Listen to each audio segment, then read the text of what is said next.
Thank you, Mr. Chairman. And as usual, your approach to the way our Americans interact with these monopolistic platforms continues to be bipartisan and thoughtful, and I thank you for that. I'm a co sponsor of the JCPA, but after hearing some of the testimony, I'm wondering whether I should be. Uh, Not every failure of every local news entity is a failure of democracy. Sometimes it's just bad news. Sometimes the people who work in local journalism are the ones creating, as what Ms. Graham described, unsubstantiated clickbait. And so we cannot view it that way. Mr. Greenwald, I have some questions for you, and I'll confess at the beginning, though you once said I have quote the worst ideology in Congress. I am a ravenous consumer of your content. I find it all very thought provoking, and I read you on Substack frequently. But I want to go into one of the elements of your testimony where you talked about the potential for the JCPA to create a stratification within media, where you create more distance between the large media conglomerates like Gannett or News Corp, and then maybe those smaller, more independent sites that are also creating good news.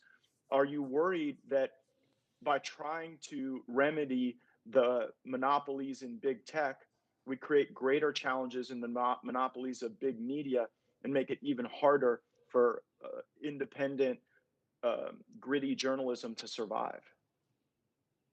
I do worry about that quite a bit, Congressman Gates. We've listened to many people speak quite accurately about the state of the news industry today, and what we're hearing is not a kind of idealized or romanticized picture that we might like to think about of having a diverse and dispersed power throughout the industry where lots of different voices can be heard, but instead a very concentrated industry, very similar, in fact, to Silicon Valley, maybe a few steps behind it, such that if you empower this industry without including enormous numbers of very clear and concrete safeguards to prevent it, you could very well be essentially accelerating some of the worst industry trends, ensuring that, say, hedge funds who control the industries or media giants that exert overwhelming power, like the New York Times or digital outlets, can further entrench their power through this negotiating force that becomes an antitrust exemption in a way that I'm concerned will exacerbate the problems that the subcommittee is correctly identifying as a problem, but also forestall the longer term solutions of dealing with Silicon Valley monopolistic power that is at the root of all of these problems. Yeah, and in that regard, you seem to agree with the fundamental premise laid out by Chairman Cicilline and Ranking Member Buck.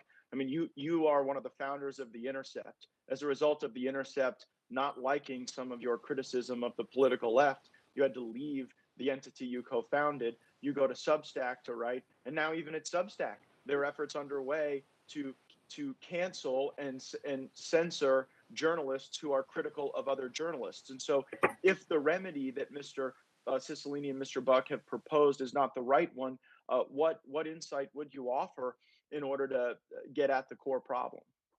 The concern I have is that the discussion in the legislation seems grounded in a premise that the only or the primary problem of both local and national journalism is that Google and Facebook are vacuuming up advertising revenue, and that you simply fix that problem, the problem of media failure will be rectified as well. And I don't think that's true. I think there's reasons why consumers have turned away from journalism. I'm concerned that legislation like this can prevent the self examination of why journalism has failed so many people, why people no longer trust it and put their faith in it.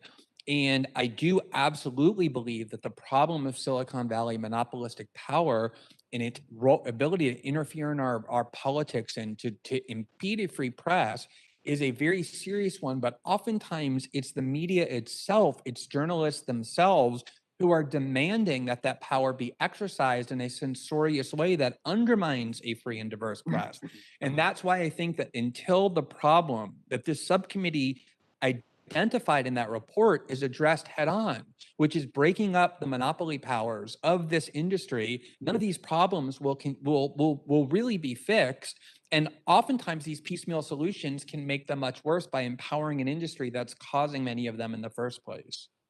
Thank you for that thoughtful feedback. Thank you for your indulgence, Mr. Chairman. I'll submit my additional questions to the witnesses for the record, and I yield back. Thank you, Mr. Gazvia. I just want to make a quick point here, if it's okay. I do think that people should understand that consumers have not turned away from journalism. They're consuming it at a higher rate than ever before. And the bill that at least Mr. Buck and I have put forth, as well as a number of colleagues on the subcommittee, provides a temporary fix for a 48-month period.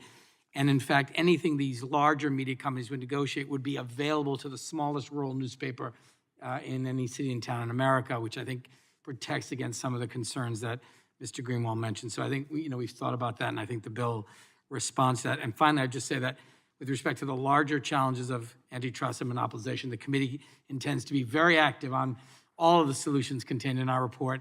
We're not going to do either or, we're going to do both. So I just want to reassure the witnesses of that.